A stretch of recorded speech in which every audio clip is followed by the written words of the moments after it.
ఆదికాండము 20వ అధ్యాయము. Genesis chapter 20. అక్కడ నుండి అబ్రాహాము దక్షిణ దేశమునకు తరలిపోయి కాదేష్కును షూరుకును మధ్య ప్రదేశములో నివసించి గెరారులో కొన్నాళ్లు ఉండెను.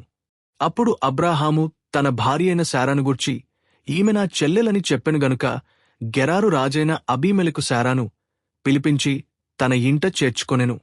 అయినను రాత్రివేళ దేవుడు స్వప్నమందు అబీమెలెకు నొద్దకు వచ్చి, నీవు నీ ఇంట చేర్చుకొనిన స్త్రీ ఒక పురుషునికి భార్య గనుక ఆమె నిమిత్తము నీవు చచ్చినవాడవు సుమా అని చెప్పెను. అయితే అబీమెలెకు ఆమెతో పోలేదు గనుక అతడు, ప్రభువా, ఇట్టి నీతిగల జనమును హతము చేయుదువా? ఈమె నా చెల్లెలని అతడు నాతో చెప్పలేదా? మరియు ఆమె కూడా అతడు నా అన్న అనెను. నేను చేతులతో ఏ దోషము చేయక యథార్థ హృదయముతో ఈ పని చేసితిననెను.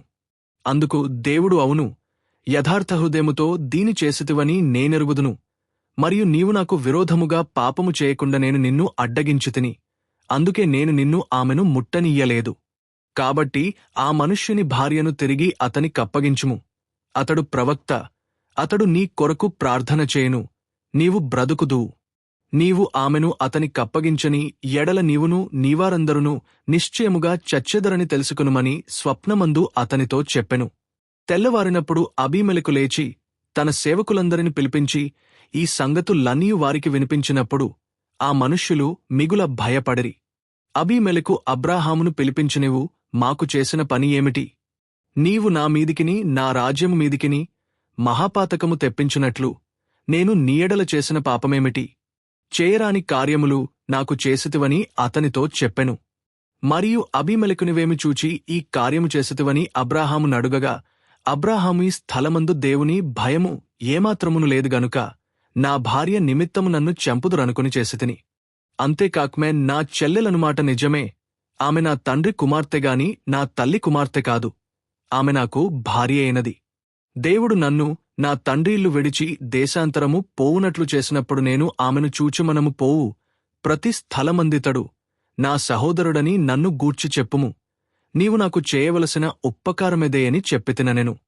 అబీమెలెకు గొడ్లను దాసదాసి జనులను రప్పించి అబ్రాహాముకిచ్చి అతని భార్యైన శారాను అతనికి తిరిగి అప్పగించెను. అప్పుడు అబీమెలెకు, ఇదిగో నా దేశము నీ ఎదుటనున్నది, నీకిష్టమైన స్థలమందు కాపురముండుమనెను. మరియు అతడు శారాతో, ఇదిగో నీ అన్నకు నేను 1000 రూపాయలిచ్చియున్నాను. ఇది నీ యొద్దనున్న వారందరి దృష్టికి ప్రాయశ్చిత్తముగా నుండుటకే ఇది నీ పక్షముగా ఇచ్చియున్నాను. ఈ విషయమంతటిలో నీకు న్యాయము తీరిపోయెనదనెను. అబ్రాహాము దేవుని ప్రార్థింపగా దేవుడు అబీమెలెకును అతని భార్యను అతని దాసిలను బాగుచేసెను. వారు పిల్లలు కనిరి. ఏలైనగా అబ్రాహాము భార్యైన శారాను బట్టి దేవుడు అబీమెలెకు ఇంటిలో ప్రతి గర్భమును మూసియుండెను.